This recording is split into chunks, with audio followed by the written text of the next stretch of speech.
श्री परमात्मने नमः।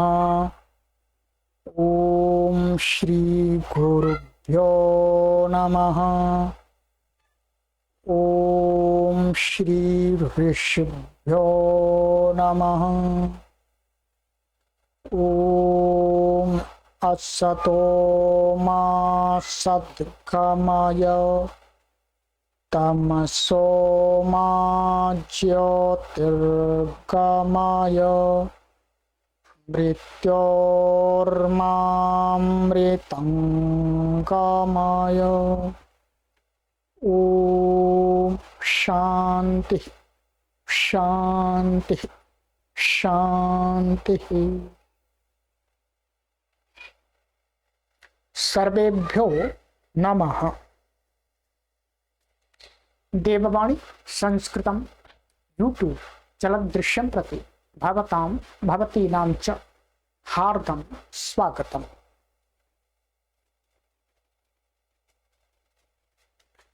मित्रों, अष्टाध्यायी भाष्य प्रथमावृत्ति की लाइव कक्षा संख्या 19 को आज हम पढ़ें।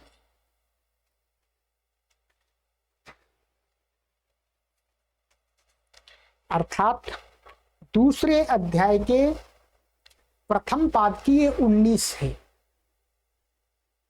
दूसरे अध्याय से ये नंबरिंग चालू हुई है। ठीक है, चलिएगा। ये पहले एक अध्याय पूरा पढ़ा दिया गया है, उसकी संख्याएं अलग हैं। प्लेलिस्ट में कॉलम बना दिए गए हैं। अष्टाध्यायी भाष्य प्रथमावृत्ति नाम के आप कॉलमों को देख लीजिएगा प्लेलिस्ट में, तो आप अपने आप समझ जाएंगे कि कैसे कैसे क्रम से। ठीक है, चलिएगा मित्रों। तो आज 19वीं कक्षा को पढ़ेंगे। 18 कक्षा मैंने पढ़ा दिए हैं आपको।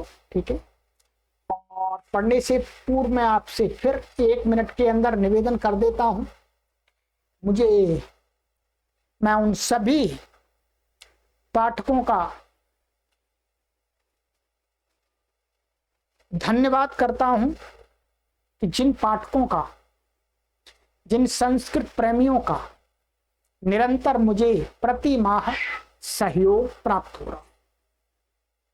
मित्रों, जो सहयोग नहीं कर रहे हैं,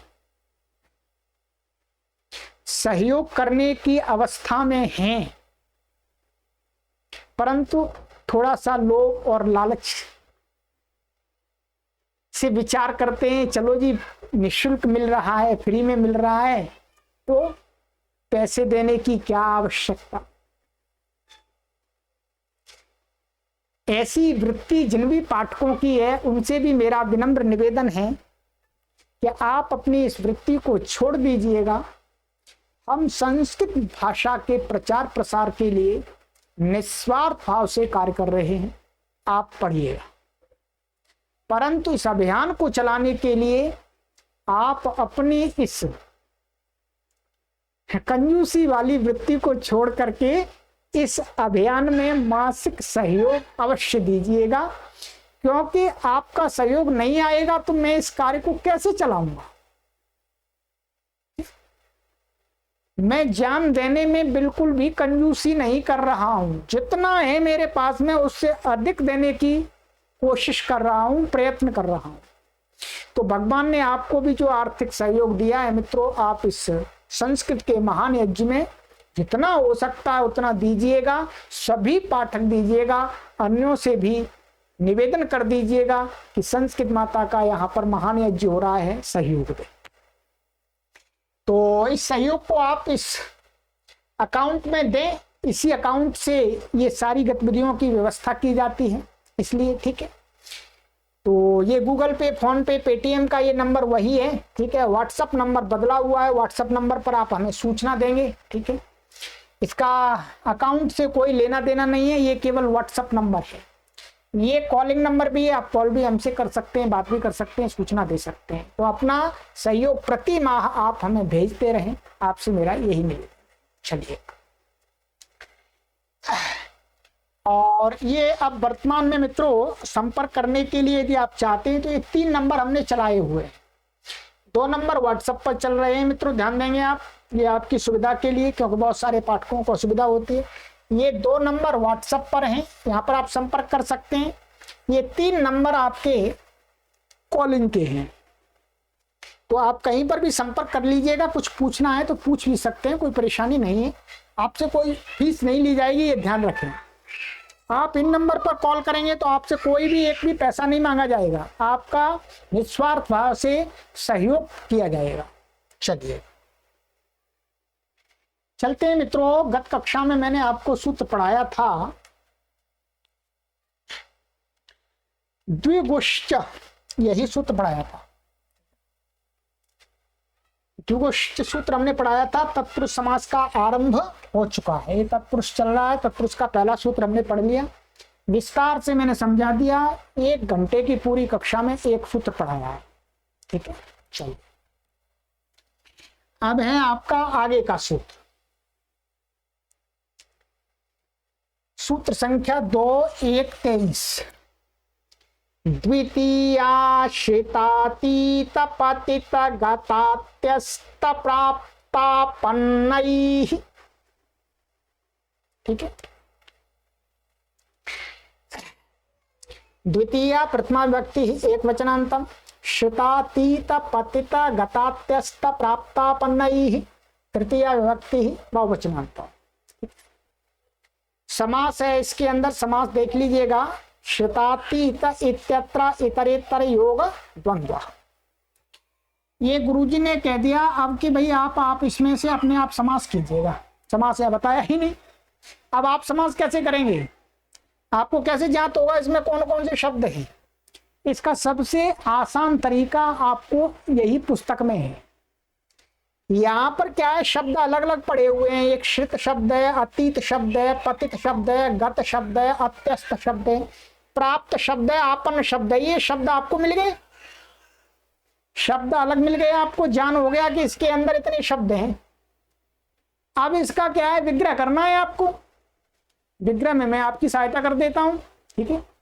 इतरेतर योगद्वंद्व समास है तो श्रितश्च अतीतश्च पतितश्च गतश्च अत्यस्तश्च प्राप्तश्च आपन्नश्च आपन्न शितातीत पतित गतात्यस्त प्राप्तापन्नाः और तैः शितातीत पतित गतात्यस्त प्राप्तापन्नैः। अब इतना तो कर दिया मैंने, ठीक है। आपको भी ऐसे ही कर लेना, लिखने की कोई आवश्यकता नहीं है, मानसिक आप कर लीजिएगा। अब हर चीज को लिखना नहीं है, समझना है आपको, ठीक है। तो ये इतरेतर योगद्वंद्व समास है क्योंकि बहुत सारे पद हैं और बहुवचन है, ठीक है। चलिए आगे चलते हैं। अर्थ, इसमें अनुवृत्ति आती है तत्पुरुषा विभाषा सुप साह सुपा समासः, इसकी अनुवृत्ति आती है, ठीक है। अर्थ द्वितीयांतम सुबंतम शित अतीत पतित गत अत्यस्त प्राप्त आपन्न इत्येतैः समर्थैः सुबन्तैः सह विकल्पेन समस्यते तत्पुरुषश्च समासो भवति। बन गई बात। कहते हैं गुरुजी ने लिखा कि द्वितीयांतम सुबंतम, द्वितीय विभक्त्यंत कोई, सुबंत माने कोई शब्द, वो शित शब्द, अतीत शब्द, पतित, गत, अत्यस्त, प्राप्त, आपन्न, इन समर्थ सुबंतों के साथ विकल्प करके समास को प्राप्त होता है और तत्पुरुष समास कहलाता है। सरल है जी, क्या है बताइए, कुछ नहीं है। जब हमने आपको रचनानुवाद कौमुदी में पढ़ाया था कि द्वितीय तत्पुरुष समास, तृतीय तत्पुरुष समास, चतुर्थी तत्पुरुष समास, ये यहीं आ रहे हैं सारे। अब आपको पूरा समझ में आ जाएगा, ठीक है। द्वितीय माने पूर्व में द्वितीयांत जो पद होता है उसका जो समास होता है द्वितीय तत्पुरुष समास हो गया। तो अब देखिएगा, कष्टम श्रिताः, कष्ट श्रिताः, ये क्या है, कष्टम द्वितीय है, श्रिता इसके साथ समास हो गया। कष्ट को, श्रित माने कष्ट को प्राप्त, माने कष्ट है जिसके पास में ऐसा व्यक्ति क्या कहलाता है, कष्ट श्रिता, ठीक है। ये विग्रह वाक्य है, ये समास हो गया। अभी मैं आपको इसका अलौकिक विग्रह भी दिखा दूंगा। ये तो अलौकिक विग्रह, चाहे आप ऐसा बोलिएगा कष्टम श्रिता अथवा कष्ट श्रिता, दोनों का एक ही अर्थ, विकल्प से समास है। अरण्यम अतीताः, अरण्यातीताः, जंगल को पार कर गया, माने जंगल से भी आगे निकल गया, वो दिख ही नहीं रहा है, जंगल को भी क्रॉस कर गया। तो अतीत जंग अरण्यातीताः, कूप पतिता, कूपम पतिताः, कूप पतिताः माने कुएं को गिर गया, कुएं को प्राप्त हो गया, माने कुएं में गिर गया, ये अर्थ है। ठीक है, तो कुएं में गिरा हुआ व्यक्ति क्या कहला, कूप पतिताः, कूप पतिता, ये हो गया कूपम पतिता, कूप पतिता। नगरम गतः, नगर गतः, नगर को गया हुआ व्यक्ति क्या कहलाता है, नगर गतः। तरंगान अत्यस्ताः, तरंगात्यस्ताः, लहरों में फेंका हुआ, कोई चीज फेंक देते हैं समुद्र की लहरों में, नदी की लहरों में, तो उसमें समा जाती है, तो वही कहा लहरों में फेंका हुआ कोई पत्थर आदि है, कुछ भी है, ठीक है, प्राणी भी हो सकता है कोई। तो तरंगात्यस्ता, आनंदम प्राप्त, आनंद प्राप्त, आनंद को प्राप्त हुआ व्यक्ति आनंद प्राप्त हो। सुखम आपन्ना, सुखापन्ना, सुख को आपन्न का अर्थ है सुख से युक्त, तो सुख को प्राप्त हुआ है जो व्यक्ति, वो सुखापन्ना। ठीक है, अब आप ध्यान दीजिएगा, क्या है आपको ये ध्यान रखना है, आपको परिभाषा बताई गई थी कि उत्तर पदार्थ प्रधान तत्पुरुष। ठीक है, ध्यान देंगे आप, आपको घटाते चलना है, प्रायः उत्तर पदार्थ प्रधान तत्पुरुष, प्रायः करके 99% तो होता ही। अब यहां पर देखेंगे कष्टम श्रिता, कष्ट श्रिता, श्रित का अर्थ है यहां पर प्राप्त हुआ कोई व्यक्ति है, किसको प्राप्त हुआ, कष्ट को। तो कष्ट श्रिता का अर्थ क्या आ रहा है, कष्ट को प्राप्त हुआ व्यक्ति, कष्ट को नहीं कहा जा रहा, कष्ट से तो विशेषित किया जा रहा है, कहा किसको जा रहा है, कष्ट को प्राप्त हुआ है जो व्यक्ति, कष्ट का सहारा जिसने ले लिया। ठीक है, तो उत्तर पद के अर्थ की प्रधानता है, हर जगह उत्तर पद के अर्थ की प्रधानता आपको जाननी होगी यहां। ठीक है, ये सभी शब्द हैं, ये कैसे हैं, ये कत प्रत्यांत है।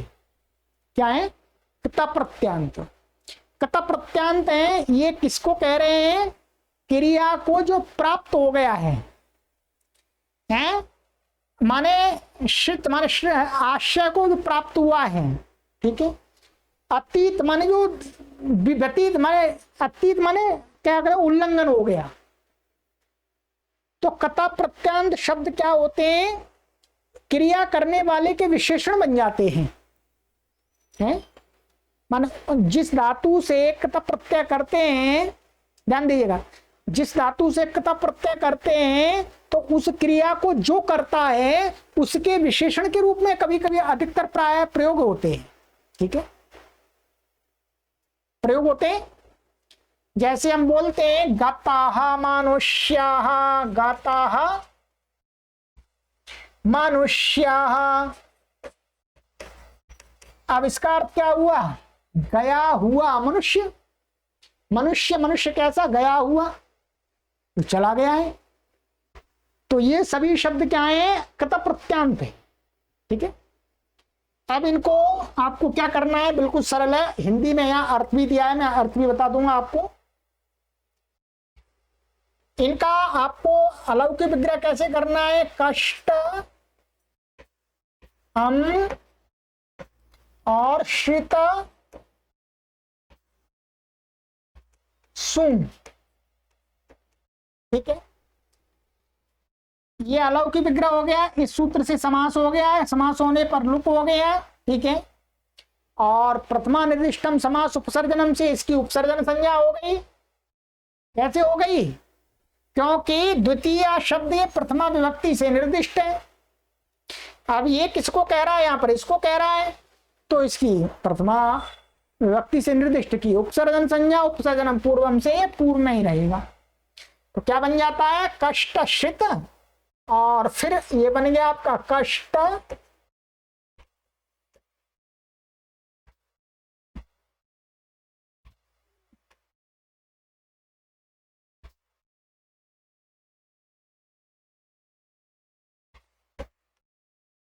और स्वादि उत्पत्ति कर दीजिएगा। ठीक है, पूर्व स्वादि उत्पत्ति हो जाएगी, स्वरूप विसर्ग होकर के कष्टशिता बन जाएगा। आप ध्यान दीजिएगा, मैं आपको कुछ कुछ हमेशा विशेष बात बताना चाहता हूं, जिससे आप केवल सूत्र ही सूत्र पढ़े ना, उनका प्रयोग करना भी सीखें, या जो आप पढ़ते हैं शायद तो वहां पर देखें।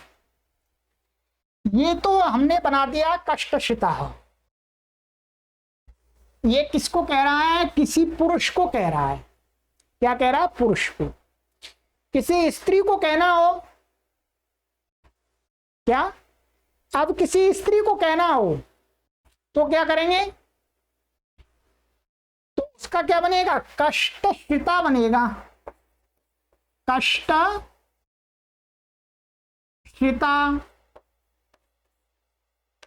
उसमें आ जुड़ जाएगा। और किसी नपुंसकलिंग को कहना हो तो क्या बनेगा, कष्टश्रितम, बस ये गृहम के समान। ठीक है, जो ये कोई स्त्री हो जाएगी, कष्ट को प्राप्त हुई स्त्री कष्टश्रिता, और कोई यदि नपुंसकलिंगवाची शब्द है, नपुंसक जिसका वाचक शब्द नपुंसकलिंग है, तो उसको कहेंगे तो क्या बन जाएगा, कष्टशितम बन जाएगा। ध्यान दें, ठीक है। अब ये जो आ रहा है, जब आप इसका विग्रह करेंगे, जब स्त्रीलिंग को कहने के लिए विग्रह करेंगे तो आपको कैसा करना पड़ेगा, आपको विग्रह करना पड़ेगा ऐसा, कष्ट, यहां पर कैसा करना पड़ेगा, कष्टम श्रिता आ जाएगा, यहां स्त्रीलिंग में विसर्ग हट जाए, कष्टम श्रिता, कष्ट श्रिता ऐसा आएगा, कष्ट को प्राप्त हुई स्त्री। तो अब जब आप अलौकिक विग्रह करेंगे तो कैसे करना पड़ेगा, उसके लिए कष्ट अम श्रिता सु ऐसा करना पड़ेगा, आप ध्यान देंगे, और समास हो जाएगा पूर्व, तो ये जुड़ जाएगा कष्टशिता, और फिर दोबारा ये कष्टशिता बन गया।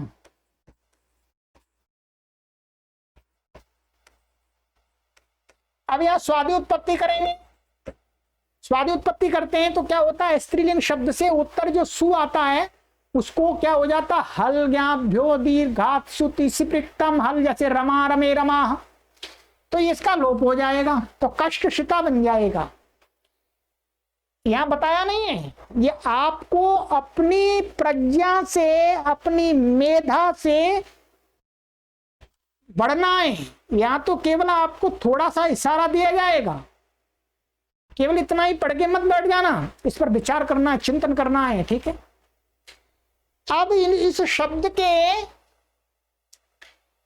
ये जो समास होगा ये तीनों लिंगों में बनेगा, तीनों वचनों में बनेगा, सभी विभक्तियों में चलेगा। ठीक है, पुल्लिंग में राम के समान चलेगा, स्त्रीलिंग में रमा के समान चलेगा, और नपुंसकलिंग में गृहम के समान रूप चलेंगे। ठीक है, यहां तो केवल एक रूप दिखा दिया है, एक रूप दिखा दिया बस ये, परंतु इसमें सब में चलेगा। ठीक है, ये अव्ययी भाव समास नहीं है। ठीक है, चलिएगा, अब आपको जितना समझ में आ गया, कुछ अधिक समझ में नहीं आया तो छोड़ दीजिएगा, आगे अपने आप आ जाएगा। अरण्यमतीता इसी प्रकार से इसको कर लीजिएगा, अरण्यातीता, कूपम पतिता, कूप पतिता, कूपम कूप पतिता, नगरम गता, नगर गता, सब वैसे ही करिएगा विग्रह। यहाँ पर क्या करेंगे, तरंगान अत्यस्ता, ये बहुवचन है तो यहाँ पर क्या अम नहीं लाएंगे, यहाँ पर क्या लाएंगे, शस लाएंगे, तरंग, तरंग शस लाएंगे। ठीक है, तरंग शस और अत्यस्त, ये लाएंगे अत्यस्त सु। ठीक है जी। तरंगात्यस्त, या फिर ये मिलकर के आकाशवर्ण दीर्घ हो जाएगा बाद में समास होकर के। ठीक है। आनंदम प्राप्त, आनंद प्राप्त, यहाँ पर भी ऐसे सुखम प्रापन्ना सुखापन्ना, आकाशवर्ण दीर्घ हो जाएगा बाद में ये। ठीक है।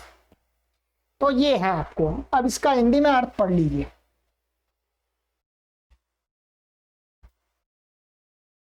हिंदी में अर्थ है इसका, कष्टम शिता, कष्ट शिता, कष्ट को प्राप्त हुआ।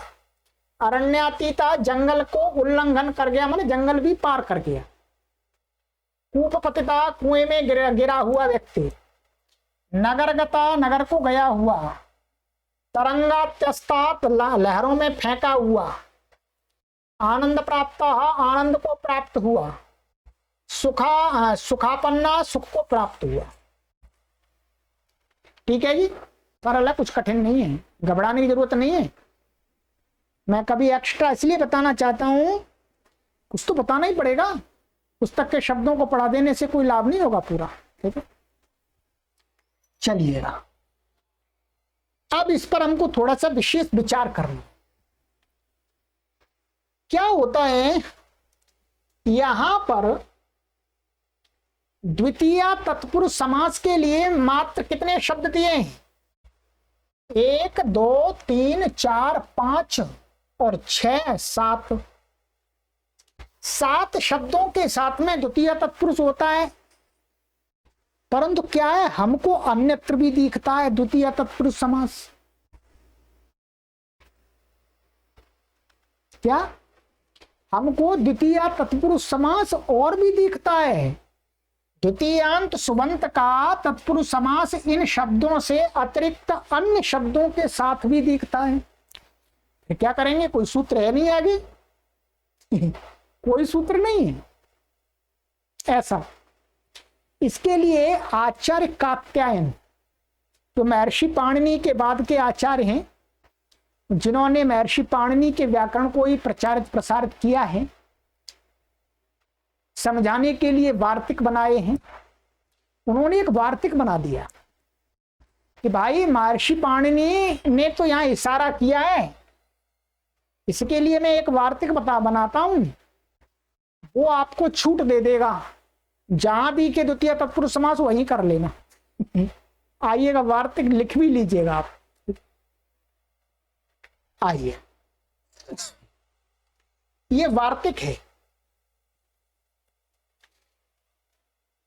इसको शितादिषु गामी गम्यादीनाम उपसंख्यानम, इतना लिख लीजिएगा।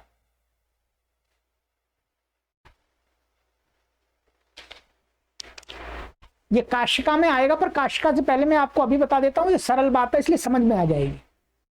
क्या है? शितादिषु गम्य गम्यादीनाम उपसंख्यानम, ये लिखा हुआ मां महाभाष्य का वार्तिक है। ये कॉपी पे लिखते जाइएगा, ठीक, क्योंकि आपके पास ये पुस्तक अभी नहीं होगी। क्या है ये? वार्तिक है। वार्तिक, वाह वार्तिक कैसे लिख लेते हैं? ये कहता है कि जो ऊपर के श्रितादि शब्द थे, श्रिता प्राप्त आदि जो शब्द हैं, उन शब्दों में गमी गम्यादि नाम माने गमी गामी इत्यादि शब्दों को भी जोड़ लेना चाहिए। क्या क्या कहते हैं कि जो ये शब्द थे, ये शिता अतीता पतिता गता अत्यस्त प्राप्त आपन्न, इन शब्दों को और जोड़ लेना चाहिए। इसको गमी गामी आदि लगा दिया। क्या है? आदि लगा दिया। आदि नाम, आदि का भी उपसंख्यानम माने ग्रहण करना चाहिए, कहना चाहिए। आदि का मतलब हो गया, ये बना दिया इन्होंने आकृति गण।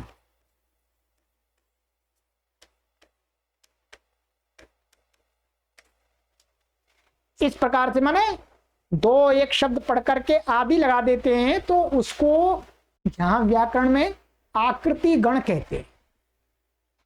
अब ये आकृति गण का क्या अर्थ होता है, मोटा मोटा अर्थ समझ लीजिए, धीरे धीरे आप समझ जाएंगे, हो सकता है पहली कक्षा में आपको मैं बता रहा हूं।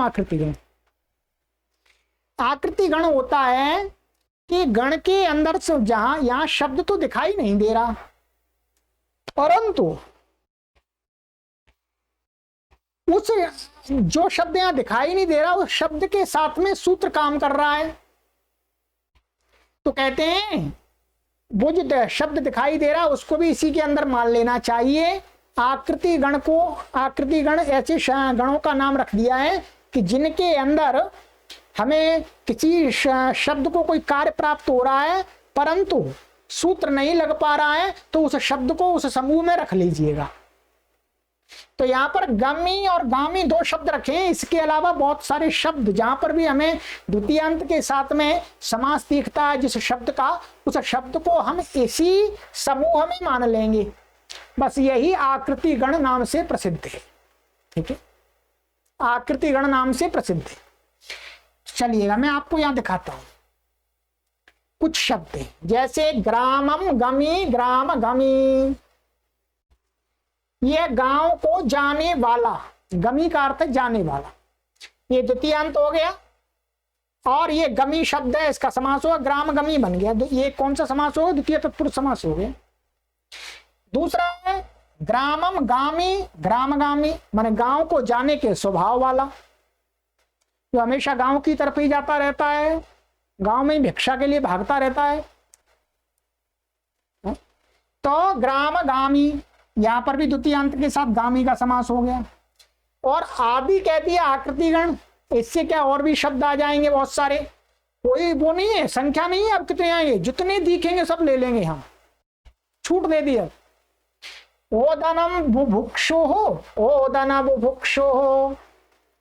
अब यहाँ पर बुभुक्षु शब्द भी हमने यहां मान लिया। तो बुभुक्षु का अर्थ होता है खाने की इच्छा वाला, जिसको भूख लग रही है, जिसको भूख लग रही है उसको बोलते हैं बुभुक्षु। तो ओदनम, ये द्वितीयांत, ओदन को खाने की इच्छा वाला व्यक्ति को क्या करेंगे, ओदन बुभुक्षु, द्वितीय का समास हो गया।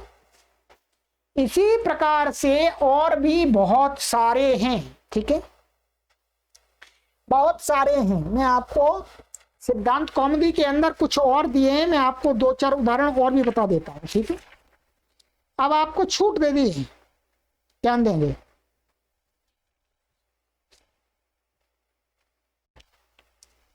जैसे और लीजिएगा, जैसे मधु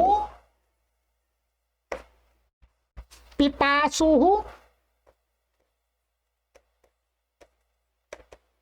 मधु पिपासु,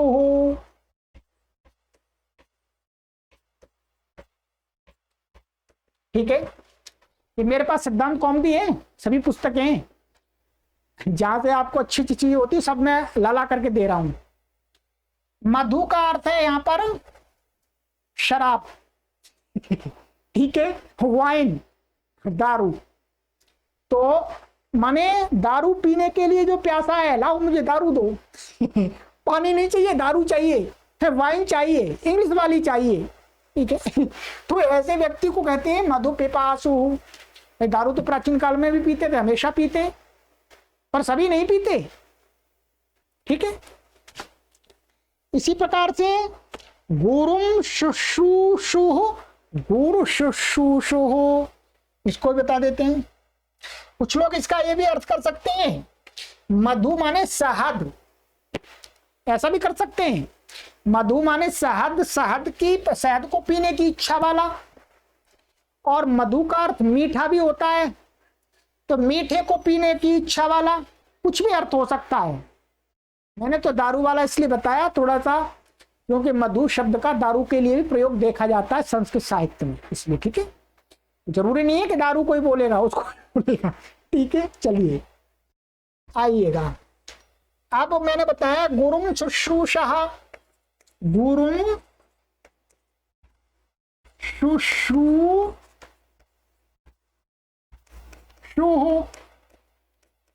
तो यहाँ पर भी समास हो जाए गुरु शुश्रूषु, गुरु की सेवा करने की इच्छा वाला व्यक्ति।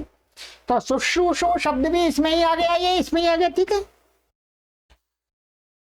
तो इस प्रकार से आपको कहीं पर भी कोई द्वितीया का द्वितीयांत का समास दिखता है तो आप इसी वार्तिक से कर लेंगे, घबराने की जरूरत नहीं है आपको। अब ये नहीं सोचना और ये किससे हो गया, इसी से होगा। अब द्वितीयांत का यदि समर्थ सुबंत के साथ तत्पुरुष समास हो रहा है कहीं उत्तर पदार्थ प्रधान वाला, तो इसी से माना जाएगा। क्या? श्रितादिषु गामी गम्यादीनाम उपसंख्यानम, ठीक है। ये हो गया क्लियर, ये बहुत बड़ी बात बता दी आपको मैंने।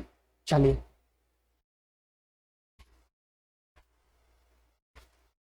ठीक है।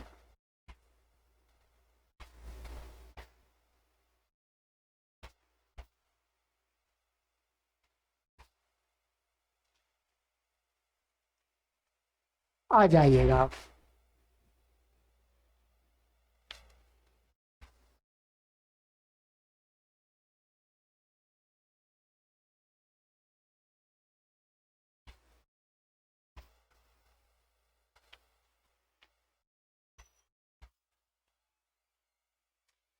द्वितीया की अनुवृत्ति जाएगी 2-1-28 तक जाएगी, परंतु जरूरी नहीं है कि हर सूत्र में इसका संबंध लगेगा। जहां द्वितीया का संबंध लगेगा वहां पर लग जाएगी, जहां पर नहीं लगेगा वहां नहीं लगेगा, ठीक है।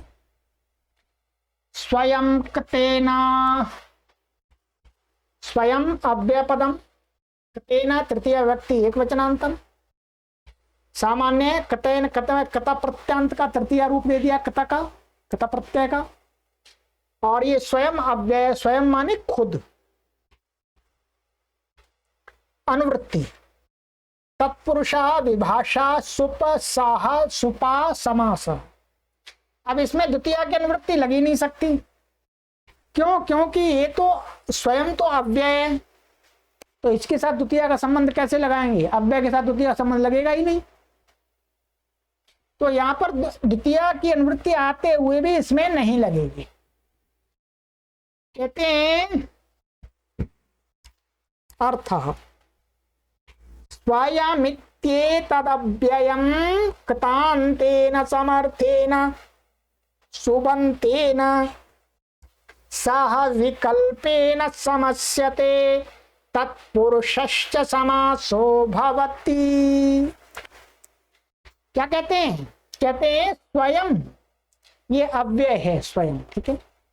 इति एतद अव्ययम, यह अव्यय कतांतेन माने किसी कत प्रत्यांत शब्द, कत प्रत्यांत को आप जानते ही हैं, गताः भोक्ताः पीताः आगताः पठिताः श्रुताः श्राविताः पाठिताः, ये सब कता प्रत्यांत है। तो कता प्रत्यांत समर्थ स्वंत के साथ में विकल्प से समास हो जाता है, तत्पुरुष समासो भवति, और वो तत्पुरुष समास होता है। उदाहरण दिए, स्वयं धौतौ पादौ स्वयं धौतौ, स्वयं भुक्तम स्वयं भुक्तम।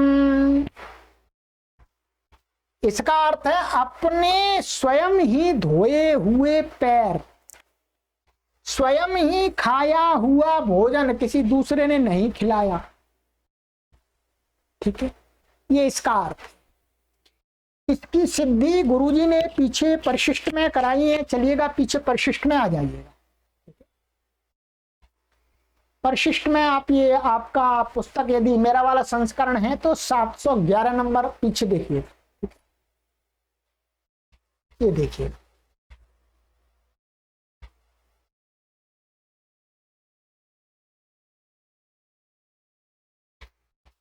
स्वयं धौतौ पादौ, स्वयं धुले हुए पैर, दूसरे ने नहीं धोए, अपने आप ही धोए। ठीक है। अब आइएगा, पहले तो हमको ये बनाना पड़ेगा यहां पर धौतौ, धौतौ बनाना पड़ेगा, स्वयं तो बना हुआ है, धऊ तऊ कैसे बनाए, क्योंकि धऊ तऊ में ये दिखाना पड़ेगा हमको कि ये कता प्रत्यांत शब्द कैसी है। कता प्रत्यांत के साथ हो रहा है। धावो गति शुद्ध्यो हो, ये धातु है, और भूवादयो धातवा से इसकी धातु संज्ञा हो गई है। उपदेश जन्मासिक इत से ये उनकी इत संज्ञा हो गई। तस्य लोपा अदर्शनम लोपा चले गए इत संज्ञक। फिर धाव ऐसा बन गया। अब धातो हो, तीसरे अध्याय के प्रथम पाद का 91वां सूत्र है। बहुत दिन हो गए, पीछे बहुत बार पढ़ा है। प्रथम अध्याय में तो बार बार पढ़ा था हमने इसको। तो धातो हो, धातो के अधिकार में सूत्र है निष्ठा। भूते भूते निष्ठा, ये निष्ठा सूत्र है आपका 3-2-102। इसको बताने की आवश्यकता नहीं है। निष्ठा, निष्ठा क्या होता है? कतवतु निष्ठा, ये पढ़ा है आपने। कत और क्तवतु इन दो प्रत्ययों की क्या है? निष्ठा संज्ञा। और ये निष्ठा किससे होते हैं? धातु से। किस काल में होते हैं? भूतकाल में होते हैं इससे। तो ये प्रत्यय हो गया। यहाँ पर हमको दो प्रत्यय है तो कत प्रत्यय लाना है। यहाँ पर क्या लाना है? कत प्रत्यय। तो ये कत प्रत्यय का प्रत्यय परश्च से परे हो गया। ठीक है, तो धाव कता। अब यहां पर क्या है? क की संज्ञा हो जाएगी, लशक को तद्धिते से क की संज्ञा होगी, ता बचा। ठीक है, क्या बचा? ता। आर धातुकम शेष से इसकी क्या है? आर धातुक संज्ञा। पीछे वाली सारी चीजें याद हैं आपको तो आराम से समझ में आएगा, नहीं तो पुस्तक ले लीजिएगा अपनी। ठीक है, आर्ध धातुकम शेष से इसकी क्या है? आर्ध धातुक संज्ञा। और यस्मात् प्रत्यय विधिस्तदादि प्रत्ययंगम। ठीक है,